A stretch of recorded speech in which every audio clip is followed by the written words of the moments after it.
परमेश्वर पिता का फिर से एक बार हम धन्यवाद करते हैं बड़ी पवित्र उपस्थिति के लिए, परमेश्वर की सारी दया के लिए। एक बार फिर से उसको हम आदर देते हैं, महिमा देते हैं। आज का दिन प्रभु ने हमें दिखाया ताकि हम फिर से बाइबल के इस अध्ययन के कार्यक्रम में आगे बढ़ सकें और बाइबल अध्ययन के इस प्रोग्राम में, प्रकाशित वाक्य की इस सीरीज़ में हम लोग 18वें अध्याय में चल रहे हैं। 18वें अध्याय के शुरुआती हिस्सों को हमने 10 वर्सेस को हमने देख लिया था। 1 से लेकर 10वें वचन तक हम पढ़ चुके हैं। आज 11वें वचन से आगे हम पढ़ेंगे और 18वें अध्याय के 11वें वचन से आगे हम देखते हैं 15वें वचन तक किस प्रकार से लिखा हुआ है। पृथ्वी के व्यापारी उसके लिए रोएंगे और कल्पेंगे, क्योंकि अब कोई उनका माल मोल ना लेगा, अर्थात सोना, चांदी, रत्न, मोती और मलमल और बैंजनी, रेशमी और लाल रंग के कपड़े और हर प्रकार का सुगंधित काठ और हाथी दांत की हर प्रकार की वस्तुएं और बहुमूल्य काठ और पीतल और लोहे और संगमरमर की सब भांति की वस्तुएं और दालचीनी, मसाले, धूप, इत्र, लोबान, मदिरा, तेल, मैदा, गेहूँ, गाय, बैल, भेड़, बकरियां, घोड़े, रथ और दास और मनुष्यों के प्राण। अब तेरे मनभावने फल तेरे पास से जाते रहे और स्वादिष्ट और भड़कीली वस्तुएं तुझसे दूर हुई हैं और वे फिर कदापि न मिलेंगी। इन वस्तुओं के व्यापारी जो उसके द्वारा धनवान हो गए थे, उसकी पीड़ा के डर के मारे दूर खड़े होंगे और रोते और कलपते हुए कहेंगे। परमेश्वर अपने वचन के पढ़े और सुने जाने पर आशीष दे। प्रियो, 11वें से लेकर 15वें वचन तक हमने पढ़ा और जैसा कि आपको मालूम है कि हम जब इस अध्ययन को कर रहे हैं तो हमने 17वें अध्याय से एक पोर्शन शुरू हुआ था और वो पोर्शन बेबीलोन के बारे में था। बेबीलोन वास्तव में एक ऐसा टर्म है, एक ऐसा शब्द है जिसके बारे में बहुत सारी चीज़ों का व्याख्या की गई है। बेबीलोन के बारे में काफ़ी कुछ समझाया गया है और बेबीलोन एक ऐसे सिस्टम को दिखाता है, एक ऐसे तंत्र को दिखाता है। इसकी लोकेशन या इसके जियोग्राफिकल लोकेशन के बारे में स्पेसिफिकली हम कुछ कह नहीं सकते, परंतु एंशियंट हिस्ट्री से लेकर बाइबल जो हमें बताती है कि बेबीलोन ऐसा एक सिस्टम रहा है जो परमेश्वर के विरोध में खड़ा हुआ है और परमेश्वर के विरोध में खड़े होने के इसके तरीके भी बाइबल के अनुसार अलग अलग रहे हैं। खुल करके इसने मूर्ति पूजा का सपोर्ट किया और इसको बढ़ाया। इसके अलावा इसने धोखेधड़ी से लोगों को बहकाया। दुनिया की लग्जरी, दुनिया का ऐशो आराम और दुनिया के सब प्रकार के जो आनंद हैं उनका लालच दे करके लोगों को इसने मिसलीड किया है। ये एक ऐसा सिस्टम रहा है जो परमेश्वर के लिए कोई आदर नहीं रखता, परमेश्वर के प्रति कोई भय नहीं रखता और परमेश्वर के प्रति लोगों को सचेत नहीं करता। परमेश्वर क्या चाहता है, उसकी आज्ञा किस प्रकार से मानी जानी चाहिए और अपने आत्मिक जीवन के लिए कैसे चिंता करनी चाहिए, इस बारे में ये सिस्टम कोई बात नहीं करता और उसके बारे में लोगों को बेफिक्र होने के लिए प्रेरित करता है। सो प्रियो, बेबीलोन एंशिएंट टाइम से लेकर के कुछ शहरों के अंदर, कुछ लोकेशंस, कुछ सिविलाइजेशंस के अंदर हमने देखा है बेबीलोन किस प्रकार से हो चुका और इसके बारे में बाइबल हमें बताती है एंशिएंट बेबीलोन के बारे में, कैसे परमेश्वर ने उसके विरुद्ध भविष्यवाणियां की और कैसे उसको नष्ट करवाया, कैसे उसको अचानक से परमेश्वर ने नाश कर दिया क्योंकि वो परमेश्वर के विरोध में खड़ा हुआ था। बेबीलोन की शुरुआत हम लोगों ने देख ली पिछले अध्ययन के पिछले एपिसोड्स में, किस प्रकार से बेबीलोन शुरू हुआ था, कहाँ से बेबीलोन एक रिलीजियस मर्डर के द्वारा शुरू हुआ था और किस तरह से आगे बढ़ता गया और फिर यूहन्ना के समय में, उसके कंटेम्प्रेरी, उसके समय में बेबीलोन जो है वो रोम से कंपेयर किया गया। रोम उस समय का ऐसा सिविलाइजेशन था, ऐसा एम्पायर था जो कि बेबीलोन को बहुत ज़्यादा क्लोजली डिफाइन करता है, जिसके समान ये बेबीलोन स्ट्रक्चर जो कि अंत के दिनों में खड़ा होगा वो रोम के समान होना चाहिए, ऐसा यूहन्ना को प्रकाशन दिया गया। और ये जो स्ट्रक्चर है रोम का, उसके बारे में हम देखते हैं तो रोम के बारे में यदि हम समझे, जिसके बारे में लिखा हुआ है कि वो 7 पहाड़ों के ऊपर बैठी हुई एक नगरी है और सारी जाति और लोग और भाषाएं और सारे नेशंस जो हैं उसके पीछे हो लेंगे और उसके साथ व्यभिचार करेंगे, आत्मिक व्यभिचार यहाँ पर लिखा हुआ है करेंगे, और उसकी बहकाई हुई उसकी मदिरा पी करके मतवाले होंगे। और इस तरह की बातें हमने अभी तक देखी हैं 10वें वचन तक, कि किस प्रकार से इस बेबीलोन के द्वारा जो डिसीव किए गए उसके खिलाफ परमेश्वर का न्याय कैसे होगा, कैसे ये बेबीलोन सिस्टम कैसे नष्ट करेगा परमेश्वर। और उसी क्रम में ये अध्याय 18 अध्याय हमें आगे कुछ और बातों को समझाता है। सो हम देखेंगे 18वें अध्याय का जो 11वां वचन है, कहता पृथ्वी के व्यापारी उसके लिए रोएंगे और कल्पेंगे। पृथ्वी के व्यापारी उसके लिए रोएंगे और कल्पेंगे, क्योंकि अब कोई उनका माल मोल ना लेगा। प्रियो, यहाँ पर लोग विलाप करने वाले तो हैं, लोग रोने और कलपने वाले तो हैं, लेकिन उसका कारण भी बाइबल हमें बताती है कि वो किस लिए रोएंगे। वो किस लिए रोएंगे? वो इसलिए रोएंगे क्योंकि उनका माल अब कोई मोल नहीं लेगा। रोम एक ऐसा कंज्यूमरिज्म का सिस्टम होगा, एक ऐसा लग्जरियस आइटम का बाजार होगा, खरीदार होगा, एक ऐसा ट्रेड सेंटर होगा जहां पर दुनिया भर की लग्जरी को कंज्यूम किया जा सकेगा, जहां के एलीट लोग, जहां के धनवान लोग ऐशो आराम और जिसको यदि और भी ज्यादा रॉ लैंग्वेज में कहा जाए तो अय्याशी करने का एक ऐसा तंत्र बनेगा, एक ऐसा अड्डा बनेगा जिसमें सारी दुनिया के लोग जो है वो बहकेंगे, और उन्हें भी ना तो कोई मोरालिटी होगी, ना ही उनके पास कोई वैल्यू होगी, ना ही बिब्लिकल वर्च्यूज होंगी, ना ही परमेश्वर का डर होगा, और लोग उनके साथ ट्रेड करने के लिए उनके साथ संबंध रखेंगे। इस बेबीलोन के साथ, इस रोम के साथ लोग केवल ट्रेड का रिलेशनशिप रखेंगे। इसलिए रोएंगे क्योंकि उन्हें कोई इमोशनल लगाव था बेबीलोन से, ऐसा नहीं है। उन्हें कोई दुख हो रहा है, बेबीलोन के जाने का दुख तो हो रहा है, लेकिन उसके पीछे कोई भावनात्मक कारण नहीं है, उसके पीछे कोई पीड़ा नहीं है, उसके पीछे कोई दुख नहीं है मन के अंदर कि इसका नाश क्यों हो गया, काश ये बेबीलोन बदल जाता। ऐसा कोई बात नहीं है। बेबीलोन के लिए रोने वाले लोग इसलिए रो रहे हैं क्योंकि बेबीलोन का जो खरीदारी था, जो बेबीलोन इनका माल लेकर के इन्हें पैसे देता था, धनवान बनाता था, अब वो बेबीलोन नहीं रहा। यहां पर एक सेलर और बायर रिलेशनशिप है, एक ट्रेडिंग बिजनेस, एक बिजनेस रिलेशनशिप है। यहां पर कोई भी किसी भी प्रकार की भावनाएं, दुख, पश्चाताप, शोक उस तरह का नहीं है।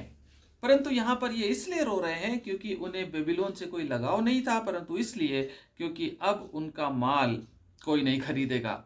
करोड़ों अरबों रुपए का माल जो है वो पड़ा रह जाएगा, खड़ा रह जाएगा, उसके खरीदार कोई नहीं होंगे, और बहुत सारी डेड स्टॉक बन जाएगा, बहुत सारी इन्वेंट्री जो है वेस्ट हो जाएगी उनकी। बहुत सारा पैसा उन्होंने इन्वेस्ट कर दिया था दुनिया भर के लोगों ने इस बेबीलोन के साथ व्यापार करने के लिए, लेकिन अब इनका व्यापार करने के लिए कोई खरीदार ही नहीं होगा। इस बात को लेकर उन्होंने कभी एक्सपेक्ट ही नहीं किया था कि अचानक से ये इतना बढ़िया मजबूत सिस्टम जो सारी दुनिया को अपनी उंगली में नचाता था, ये सिस्टम जो सारी दुनिया से को पैसे बांटता था कि तुम तो सामान लाओ, चीजें दो, मैं तुमको पैसे देने को तैयार हूं, वो सिस्टम घड़ी भर में, बोलता है आगे लिखा हुआ है, घड़ी भर में नष्ट हो गया, अचानक से नष्ट हो गया। और ये सब नष्ट क्यों हुआ उसका वर्णन बहुत अच्छे से, खूबसूरती से बाइबल हमको देती है। रोम के बारे में, उस समय का जो कंटेम्प्रेरी रोम था यूहन्ना के समय, उस रोम में क्या क्या सामान खरीदा जाता था, क्या क्या सिस्टम खरीदा जाता था। सारी दुनिया के मर्चेंट्स, सारी दुनिया के रॉयल मर्चेंट्स, बड़े बड़े करोड़पति व्यापारी इस रोम के साथ बिजनेस करना चाहते थे, क्योंकि उन्हें मालूम था कि पेमेंट्स की कोई दिक्कत नहीं होगी, यहां से पैसा मिलने में कोई परेशानी नहीं है, कहीं से भी लाओ, कैसा भी लाओ, लेकिन पैसा कमाने के लिए इससे अच्छी जगह और कोई नहीं है।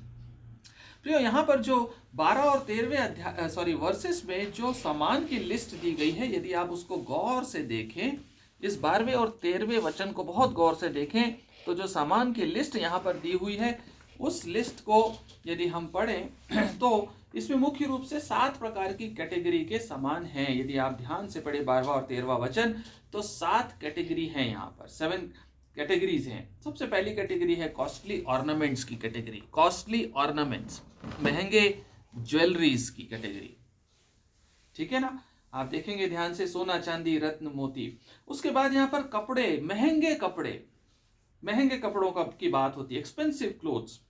इसके बाद यदि आप देखें तो यहाँ पर फर्निशिंग्स की बात होती है, बहुत ही कीमती, लग्जरियस, रिच फर्निशिंग्स की बात कर रहा है। फिर वहां पर देखें तो बहुत ही प्रेशियस किस्म के परफ्यूम्स की बात हो रही है, परफ्यूम्स। उसके बाद देखें तो खाने पीने की चीजों की बात हो रही है, लग्जरियस खाना पीना, महंगा, जो कि केवल एक व्यापारी या एलीट क्लास का व्यक्ति खा सकता है वैसा खाना। उसके बाद आने जाने के जो आवागमन के साधन है उनकी बात हो रही है। अगली कैटेगरी जो है वो इस तरह की वस्तुएं, लोग या प्राणी, गाय बैल बकरियां, इनका वर्णन है जो कि कन्वेंसेस में यूज हुआ करते थे रोम में। और इसी प्रकार से लास्ट में जो है देखते हैं कि यहाँ पर ह्यूमन स्लेव्स की बात हो रही है, मनुष्यों, दास और मनुष्यों के प्राण। आखिरी कैटेगरी 7 कैटेगरी है। यदि आप इन सबको देखें, यदि ध्यान से, यदि गौर पूर्वक आप देखें, बाइबल हमें जो समझाती है वो बहुत ही स्पेसिफिक होता है और बहुत ही स्पष्ट होता है। यहां पर सारे सामान या सब प्रकार की जो कमोडिटीज हैं, सब प्रकार का जो सामान है वो लग्जरियस कंजम्पशन के लिए है। ये उन लोगों का सामान है जिनके पास पैसे की कोई कमी नहीं है। ये ऐसा सामान है जो वो लोग खरीद रहे हैं जिनके पास पैसा ही पैसा है, लेकिन जिनके पास किसी भी प्रकार का कोई ह्यूमन कंपैशन नहीं है, जिनके पास मानव से मानव के ऊपर तरस खाने का कोई सिस्टम यहां पर नहीं दिखाई दे रहा। ये जो सिस्टम है ये एक एक्सप्लॉइटेटिव इकोनॉमिक सिस्टम है, एक्सप्लॉइट करने वाला सिस्टम है। और बहुत सारे हजारों लाखों लोगों के ऊपर कुछ मुट्ठी भर के elite class, businessman, high class, so called high class लोग इन सामानों का इस्तेमाल करते हैं। और इस सामान के लिए दुनिया भर के पाप उनके जो है, उनके जो पाप की गहराई है, उनके इसके लिए जो अत्याचार हो रहा है, इसके लिए जो व्यभिचार हो रहा है, इसके लिए जो करप्शन हो रहा है, इसके लिए जो पैसे का लेन देन हो रहा है, एक दूसरे के साथ चीट किया जा रहा है, एक दूसरे के किसी प्रकार की कोई मोरालिटी नहीं, कोई वैल्यूज नहीं है इस सिस्टम में। और इन सारे पापों को छुपाने के लिए, इन पापों को कवर करने के लिए इस प्रकार के लग्जरियस चमक दमक का इस्तेमाल किया जाता है। सारी चमक दमक और सारा चकाचौंध जो है उसके अंदर कोई देख ना सके, उस चकाचौंध के पीछे कितने किस्म के पाप इस सिस्टम के अंदर छुपे हुए वो किसी को दिखाई नहीं देते। और इनकी जो लग्जरियस और इनकी जो ऐशो आराम की जिंदगी है वो उन सब पापों के ऊपर उसको कवर कर रही है, उसको छुपा रही है। ये खुद उसे छुपा रहे हैं और उसके ऊपर ये अपना जीवन यापन कर रहे हैं प्रियो। और सारी दुनिया के लोग जो हैं वो इस रोम को अपना माल बेच करके और इनके साथ बिजनेस करके और बहुत धनवान हो रहे थे, बहुत धनवान हो रहे थे, करोड़ों अरबों रुपए कमा रहे थे।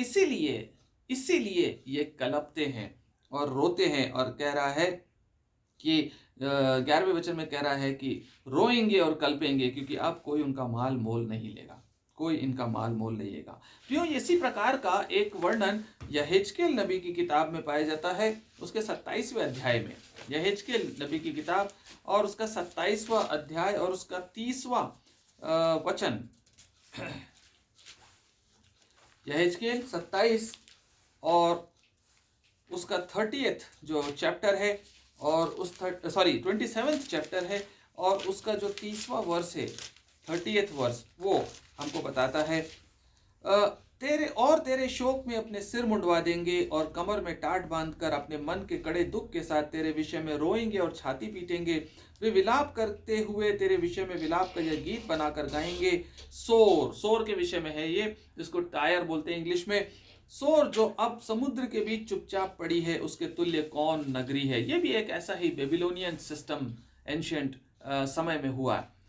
33वां वचन कहता है, जब तेरा माल समुद्र पर से निकलता था तब बहुत सी जातियों के लोग तृप्त होते थे। तेरे धन और व्यापार के माल की बहुतायत से पृथ्वी के राजा धनी होते थे। यह भी एक ऐसा ही सिस्टम था जिसके लेन देन से, जिससे व्यापार करने से बहुत सारे लोग करोड़पति होते थे, लेकिन ये भी अचानक से घड़ी भर में नष्ट कर दी गई। और यहाँ पर हम देखते हैं कि ये जो बेबीलोन रोम शहर के बारे में बता रहा है हमको वचन, रोम शहर के साथ जो लेन देन करने वाले लोग थे और वो रो रहे हैं। क्यों? क्योंकि उनका अब कोई खरीदार बाकी नहीं रहा। और यहाँ पर आपको यदि रिसेंट एग्जाम्पल से समझना हो तो 2008 की बात है। यदि आप पीछे उठाकर देखें, पुरानी न्यूज़ को सर्च करें, 2008 में अमेरिका के साथ ट्रेड करने वालों का यही हाल हुआ था। जो लोग पूरी तरह से अमेरिका पे डिपेंड थे अपने बिजनेस के लिए और पूरी तरह से उनका माल खरीदने का काम अमेरिका और अमेरिकन एजेंसीज करती थी, अमेरिकन मार्केट करता था। 2008 में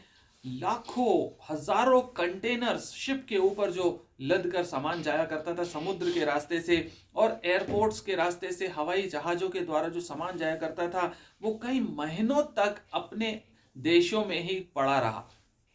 अमेरिका ने कहा था अभी मत भेजो, हम खरीद नहीं पाएंगे, क्योंकि एक रिसेशन आया था, एक मंदी आई थी और खतरनाक मंदी थी और पैसा नहीं था और सडनली आई थी, सडनली एकदम से एक शटडाउन था, एक ऐसी स्थिति थी जिसमें सब कुछ रोक दिया गया था और कई हजारों करोड़ रुपयों का, यदि रुपयों में बात करें, हजारों करोड़ रुपयों का माल गोडाउन्स में पड़ा हुआ था और कंटेनर्स में पोर्ट्स पे पड़ा हुआ था, एयरपोर्ट्स में पड़ा हुआ था और कई महीनों तक कोई खरीदार नहीं था उसका।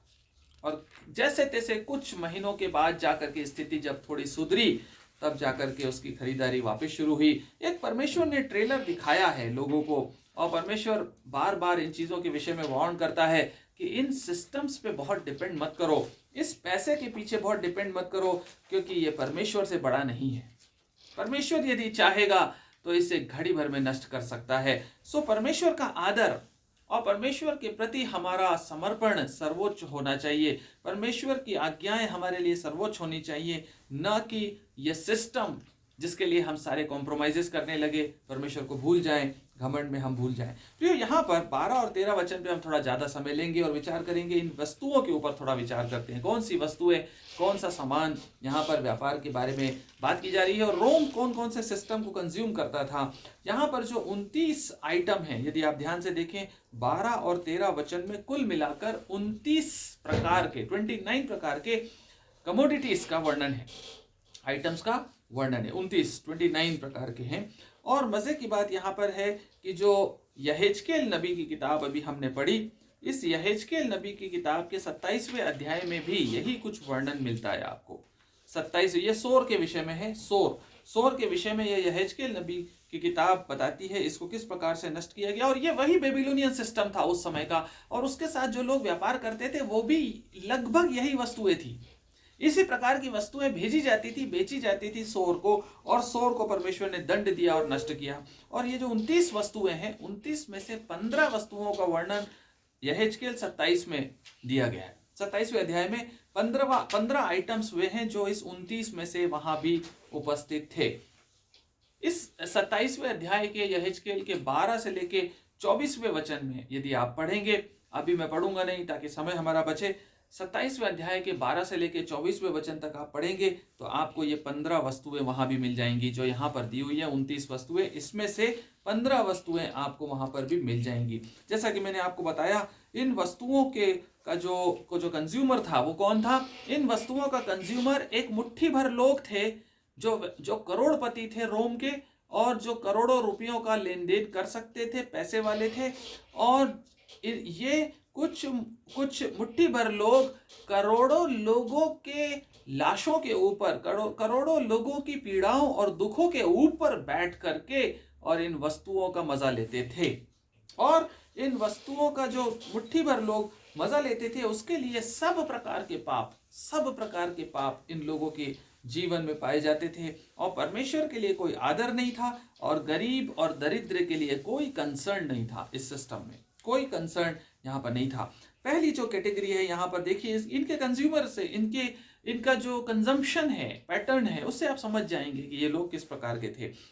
पहली कैटेगरी सोना और चांदी जो है ये कहाँ इस्तेमाल होता था? लगभग वहीं होता था जो आज के धनवान लोग करते हैं, वैसा ही सिस्टम था। सोना जो था वो ज्वेलरी के लिए यूज होता था, महिलाओं की ज्वेलरी, और अभी तो पुरुष भी सोने की ज्वेलरियां पहन रहे। वहां उस समय रोम में महिलाएं सोने की जेवर पहना करती थी। घर की छतों में सीलिंग्स का डेकोरेशन करने के लिए सोने की परतें चढ़ाई जाया करती थी। उस रोम में उस समय भी सोने की परतें चढ़ाई जाती थी। और ये जो सोना था, ये सोना लोगों के जो मेल मेंबर्स होते थे, रोम के जो पुरुष होते थे, आपको जानकर हैरानी होगी, उनके जूते के बक्कल भी सोने के हुआ करते थे।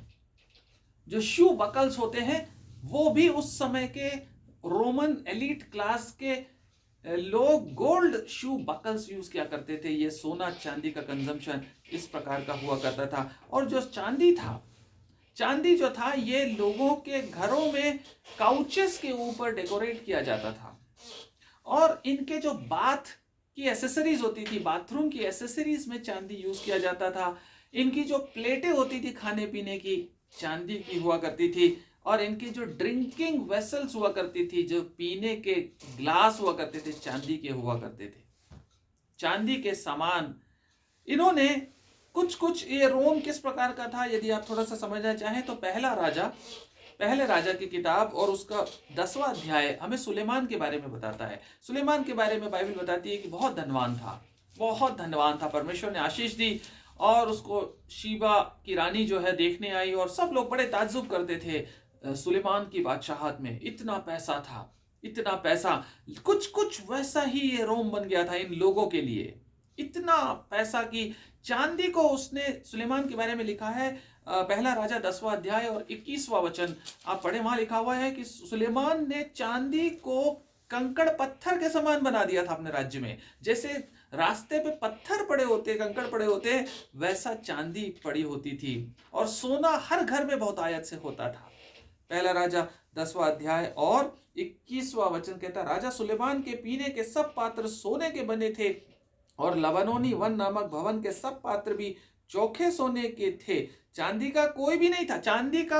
चांदी भी वैल्यूलेस था, कोई वैल्यू नहीं थी चांदी की सुलेमान के समय। सुलेमान के दिनों में उसका कुछ लेखा ही नहीं था, कोई काउंटिंग ही नहीं थी, काउंटलेस चांदी थी। और 27वां वचन यदि इसी का पढ़े तो लिखा है, और राजा ने बहुतायत के कारण यरूशलेम में चांदी को ऐसा कर दिया जैसे पत्थर, और देवदारू को ऐसा जैसे नीचे के देश के गुलर। पत्थर के समान चांदी और हर पात्र सोने का। कुछ कुछ यही झलक आपको इन लोगों के जीवन में यहां दिखाई दे रही है।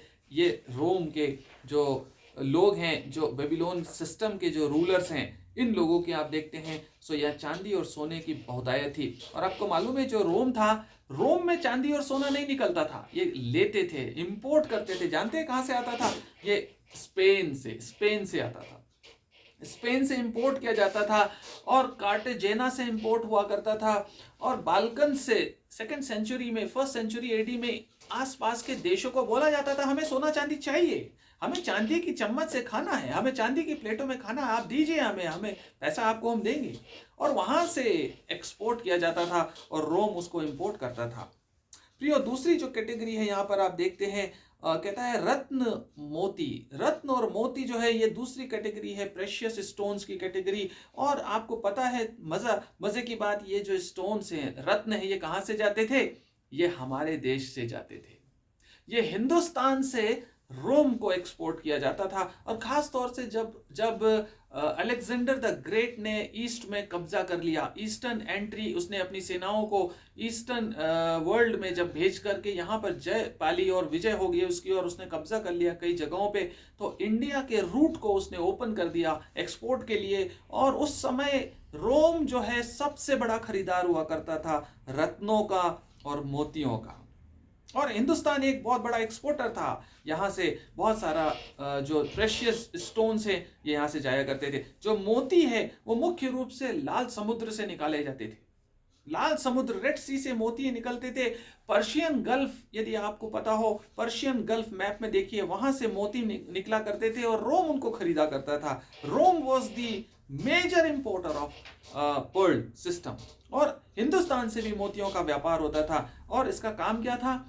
ये रत्न कहाँ यूज होते थे? महिलाएं अपने गहनों में इसका इस्तेमाल करती थी। और जो मोती है उसका एक और बहुत कॉमन यूज था इन रोमन एलीट क्लास में। मालूम है आपको क्या था? जान के ताज्जुब होगा। मोती को वो मदिरा में घोल करके पिया करते थे। मोती को शराब में घोल करके पिया जाता था। ये लग्जरी थी इनकी और इसमें मस्त थे ये लोग। इस चमक दमक अय्याशी में मदमस्त थे ये लोग। कितना पैसा और कितना कुछ लग्जरी थी इनके पास। उसके बाद अगला जो सिस्टम है प्रियो, अगली जो कैटेगरी कहता है मलमल और बैंजनी, रेशमी और लाल रंग के कपड़े। और ये जो कपड़े हैं प्रियो, ये महीन मलमल और बैंजनी जो कपड़े हैं, ये कपड़े मुख्य रूप से जो लोग उस समय के थे उनकी पसंदीदा कपड़े हुआ करते थे। और आपको मैंने पहले भी बताया था, ये कपड़े आम आदमी पहन नहीं सकता था, क्योंकि इसके लिए जो डाइज बनते थे बहुत कॉस्टली होते थे, बहुत कॉस्टली होते थे। आपको जान के ताज्जुब होगा, जो महीन मलमल है वो मुख्य रूप से मिस्र से इंपोर्ट किया जाता था रोम के लिए। रोम जो है मिस्र का सबसे बड़ा खरीदार था महीन मलमल का। और ये जो मलमल है, ये मालूम है आपको कितना कॉस्ट होता था? एक अंदाज आपको बताने के लिए मैं बताऊं, रोम में उस समय एक मलमल का वस्त्र, एक महिला का, यदि हम उसको एक गाउन कहें या एक ट्यूनिक कहें, एक महिला का जो गाउन होता था महीन मलमल का, उसकी कीमत आप जानते हैं कितनी होती थी उस समय? 7,000 दिनार का एक मलमल का ट्यूनिक, एवरेज ट्यूनिक आता था उस समय। और एक मजदूर की पूरे दिन भर की मजदूरी जानते हैं आप कितनी होती थी? 1 दिनार। एक मजदूर के पूरे दिन भर की मजदूरी 1 दिनार। और एक महिला उसी देश में, उसी सिस्टम में 7,000 दिनार का ट्यूनिक पहन रही है, इंपोर्ट करा करके उसी सिस्टम में। आप अंदाज लगाइए कैसा सिस्टम था। इजिप्ट से आता था। सिल्क जो है मुख्य रूप से चाइना से आता था इनके लिए। चाइना सिल्क का मेजर एक्सपोर्टर था रोम के लिए। प्रियो, ये कपड़े लाल रंग के, रेशमी, बैंजनी और मलमल, इनको पहनने वाले रोम के आम आदमी नहीं थे। इनको पहनने वाले अत्याचारी रूलर्स थे। बड़े बड़े करोड़ और पति और अरबपति लोग हुआ करते थे। और ये परमेश्वर को पूरी तरह से भूल चुके थे। पूरी तरह से इनका घमंड इतना बढ़ चुका था कि ये परमेश्वर नाम से नफरत करते। ये परमेश्वर को कुछ नहीं समझते थे। निम्रोद के समान कहते थे परमेश्वर भी ऐसा ही होगा, हमारे जैसा होगा। जैसे हम लग्जरी में रहते हैं, वैसा ही परमेश्वर भी स्वर्ग में हुआ करता होगा। ठीक है, परमेश्वर को स्वर्ग में एंजॉय करने दो, हम यहां करेंगे। ये रोमन क्लास था, रोमन पीपल, बेबीलोनियन सिस्टम। प्रियो, सिल्क जो है चाइना से इनके लिए जाया करता था। अगली कैटेगरी है हर प्रकार का सुगंधित काठ और हाथी दांत की हर प्रकार की वस्तुएं। ये एक्सपेंसिव वुड, बहुमूल्य काठ कहता है, बहुमूल्य काठ और सुगंधित काठ और हाथी दांत की हर प्रकार की वस्तुएं।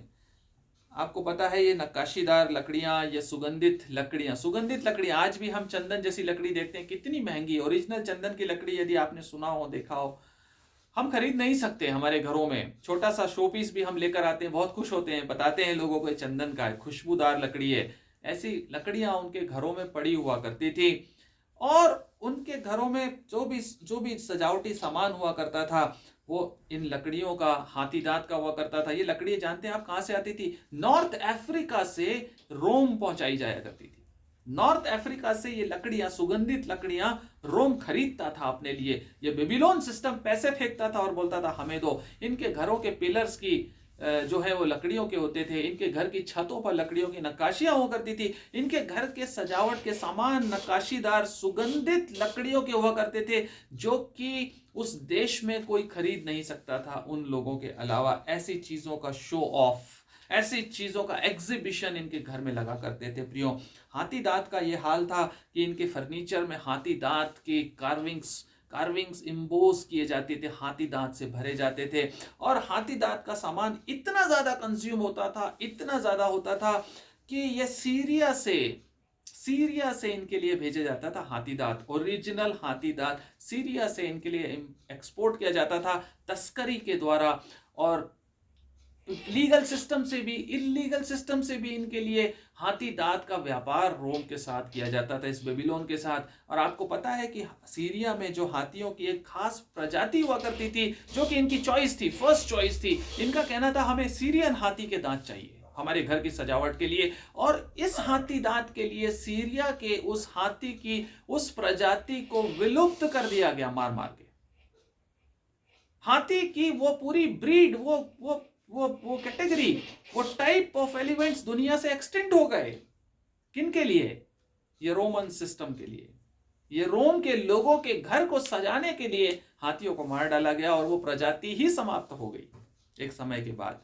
इतना भयानक कंज्यूमरिज्म था इस प्रकार की चीजों का प्रयोग। जो बहुमूल्य काठ है, बहुमूल्य काठ, बहुमूल्य काठ मतलब इतनी एक्सपेंसिव लकड़ी जो कि मैपल वुड हुआ करती थी, जो कि साइप्रस की लकड़ी हुआ करती थी, जो कि सेडार की, देवदारू की लकड़ियां हुआ करती थी, ये सजावटी सामान में और इनके घर के फर्नीचर्स बनाने के लिए खरीदी जाती थी।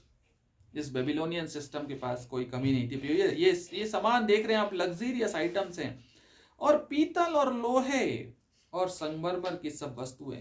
पीतल जो है वो मुख्य रूप से कुरिन्थ से खरीदता था रोम। जो कुरिन्थ आपने सुना है, कुरिन्थ से पीतल जो है जाया करता था। और कहाँ यूज होता था? फर्नीचर्स में। और रोमन आर्मी और रोमन जो वहां के सैनिक थे उनकी शील्ड बनाने के लिए पीतल का, इनकी ढाल को बनाने के लिए। और घर के अंदर मूर्तियां सजाई जाती थी पीतल की, नक्काशीदार खूबसूरत मूर्तियां बना बना कर पीतल की रखी जाती थी। और मूर्ति पूजा तो इस सिस्टम का मुख्य पाप था। ये लिटरल मूर्ति पूजा में इन्वॉल्व थे और आत्मिक रूप से भी मूर्तियां इनके जीवन में बैठी हुई थी। पैसे की मूर्ति, लालच की मूर्ति, अय्याशी की मूर्ति, और इन मूर्तियों के अलावा पीतल की मूर्तियां इनके घरों का सजावटी सामान हुआ करती थी। लोहा जो है वो ग्रीस से और स्पेन से मंगाते थे ये लोग। लोहा ग्रीस और स्पेन से खरीदा करते थे और ये इंपोर्ट करने के बाद घर के खूबसूरत नाइफ्स, चाकू बनाने के, आर्मी की जो तलवारें हैं वो बनाने के, और मूर्तियां बनाने के काम में भी ये लोहा इस्तेमाल किया जाता था। ये लोहा लग्जरी का आइटम था इनके लिए, क्योंकि इनके देश में, इनके सिस्टम में लोहा नहीं होता था। इस तरह से इतना कंज्यूम करने लायक लोहा इनके पास नहीं था। ये खरीद के मंगवाया करते थे अपने लिए। संगमरमर, वाह वाह, संगमरमर। संगमरमर तो आज भी एक लग्जरी आइटम है, लेकिन फिर भी एक आम आदमी संगमरमर की फ्लोर्स बनवा लेता है।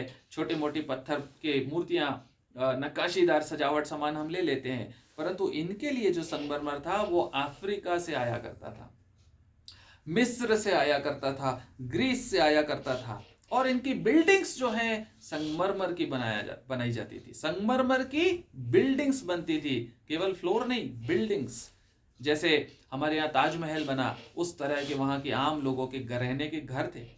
घर बनाने के लिए ये संगमरमर का इस्तेमाल करते थे। और संगमरमर की थालियों में खाना परोसा जाता था। संगमरमर के जार्स होते थे जिसमें इनकी ड्रिंक्स रखी जाती थी। संगमरमर के इनके बाथ टब्स हुआ करते थे, नहाने का सामान संगमरमर का हुआ करता था। और ये सब खरीदते थे क्यों? 13वां वचन हमको बताता है, दालचीनी, मसाले और धूप, इत्र, लोबान। ये दालचीनी और मसाले आप जानते हैं ये कहाँ से जाते थे? ये हमारे देश से जाया करते थे। दालचीनी, खुशबूदार मसाले हमारे देश से जाया करते थे और ईस्टर्न अफ्रीका से जाया करते थे रोम के लिए। पूर्वी अफ्रीका से इनके लिए एक्सपोर्ट होता था। और इनका काम जो है वो खाने में डालने का ही नहीं होता था। आपको मालूम है ये मसाले कहाँ यूज होते थे? ये सुगंधित मसालों का इस्तेमाल महिलाएं अपने बालों में लगाने के लिए करती थी रोम में। अपने बालों को खुशबू देने के लिए अफ्रीका और इंडिया से जो मसाले और खुशबूदार दालचीनी भेजी जाती थी उसका इस्तेमाल इनके ब्यूटिफिकेशन के लिए होता था। उसी सिस्टम में लोगों के पास खाने के लिए नहीं था। लोग गुलामी में जीवन बिताते थे, लेकिन ये लोग उनके प्रति कोई तरस, कोई कंसर्न नहीं रखते थे। ये अपनी दुनिया में मस्त थे, अपनी दुनिया में मस्त थे प्रियो। और जो इत्र और धूप यहाँ पे लिखा हुआ है, ये जो धूप और इत्र है ये बहुत सारी चीज़ों को मिला करके बनाई जाती थी इनके लिए। और आपको पता है ये जो चीज़ें हैं, ये लोबान और दालचीनी जो है ये इससे इत्र बनाई जाती थी। खूबसूरत खुशबूदार धूप बनाई जाती थी। जटामासी, केसर, इन सामानों का इस्तेमाल करके इनके लिए बना करके स्पेशली भेजा जाता था। और जो कुछ भी रिचुअल्स इनके घरों में उत्सव हुआ करते थे उसमें, और अपने आप को पर्सनली सजाने के लिए और अपने पर्सनल यूज़ के लिए ये इस इत्र का इस्तेमाल करते थे। और ये भयंकर बहुत महंगा हुआ करता था, लेकिन इन्हें चिंता नहीं थी क्योंकि इनके पास बहुत पैसा था। और ये जो धूप है जिसको मिर कहा गया इंग्लिश में, मुर, ये सुगंधित द्रव्य था, फ्रेग्रेंट ऑयल से बनता था, सुगंधित ऑयल, खुशबूदार तेल से। और ये कहां से आता था? ये जो मुर है, ये जो धूप है, ये सोमालिया से इनके लिए मंगाया जाता था। सोमालिया से ये आता था, इंपोर्ट होता था, और इसका इस्तेमाल मसालों में, खुशबू में और प्रिजर्वेटिव की तरह से ये यूज करते थे, और दवाई की तरह से। आपको पता है यीशु मसीह के ऊपर भी ये लगाया गया था, याद है आपको, ये धूप लगाया गया था, ये जो मिर है ये लगाया गया था। और जब यीशु मसीह जीवित थे तब भी उनके ऊपर मला गया था। आपको याद है जब ये क्रूस पे जा रहे थे उस समय मला गया था। और उसके बाद जब क्रूस पे यीशु मसीह मर गए और उनकी लोथ के ऊपर भी यही सुगंधित द्रव्य लगाया गया था। ये कीमती होता था, ये आसान नहीं हुआ करता था, ये मला जाता था। लोबान जो है ये भी सोमालिया से आता था और इसी मुर के साथ मिलाकर के इस्तेमाल होता था। और आपको मालूम है यीशु मसीह जब पैदा हुआ तो उसको सोना, मुर और लोबान दिया गया। क्यों दिया गया, सोचा है कभी आपने? सोना, मुर और लोबान ही अर्पित किया गया था। गिफ्ट लेकर मजूसी आए थे तो यही सामान क्यों लाए थे मालूम है आपको? इसलिए लाए थे क्योंकि एक राजा के लिए यही गिफ्ट हुआ करते थे। एक राजा को यदि कुछ गिफ्ट दिया जा सकता है तो सबसे बेशकीमती गिफ्ट उस समय का यही हुआ करता था। और जो मजूसी आए थे, जो गिफ्ट लेकर के आए थे, वो ये मानकर आए थे कि एक राजा पैदा हुआ है। राजा को हम लोबान और मुर और सोने से कम कुछ नहीं दे सकते। आप समझ लीजिए ये सिस्टम किस प्रकार का सिस्टम था। ये जो यीशु मसीह को राजाओं को अर्पित किए जाने वाला गिफ्ट है, ये इन लोगों की डेली लाइफ का हिस्सा था। इन लोगों की डेली लाइफ का हिस्सा ये कीमती लोबान और धूप और इत्र हुआ करते थे, जो कि राजाओं का यूज करने की चीज हुआ करती थी। मदिरा की तो बात ही छोड़ दीजिए। मदिरा तो एक ऐसी चीज है जो आज भी कई लोगों को बहका रही है और कई लोगों का आत्मिक जीवन खत्म कर रही है। पर रोम में मदिरा जो है वो इंपोर्टेड मदिरा हुआ करती थी। वो कोई लोकल कंट्री वाइन नहीं होती थी, देशी वाली, वैसी नहीं, वो यूज नहीं करते थे। सिसिली और स्पेन से इनके लिए मंगाई जाती थी मदिरा, इंपोर्टेड वाइन्स। आज भी हम देखते हैं हमारे देश में भी कुछ ऐसे बहुत रिच क्लास लोग हैं जो लाखों रुपए की एक शराब की बोतल गिफ्ट करते हैं अपने घर के दूसरे रिश्तेदारों को, अपना इजहार, अपना प्रेम दिखाने के लिए। लाखों लाखों रुपए की एक बोतल शराब गिफ्ट की जाती है। कुछ इसी प्रकार की शराबें इन लोगों के जीवन का हिस्सा हुआ करती थी। प्रियो आगे कहता है, और इसमें क्या था, मदिरा के बाद तेल। यहाँ तो तेल लिखा हुआ है, ये आपको कंफ्यूज कर सकता है। ये तेल आम तेल नहीं था, ये तेल जैतून का तेल हुआ करता था, ऑलिव ऑयल का रेट आज भी आप देख लीजिए कितना है। ओरिजिनल ब्लेंडेड नहीं, ओरिजिनल ऑलिव ऑयल आज भी मेरे ख्याल से 800-900 रुपए लीटर से कम नहीं है।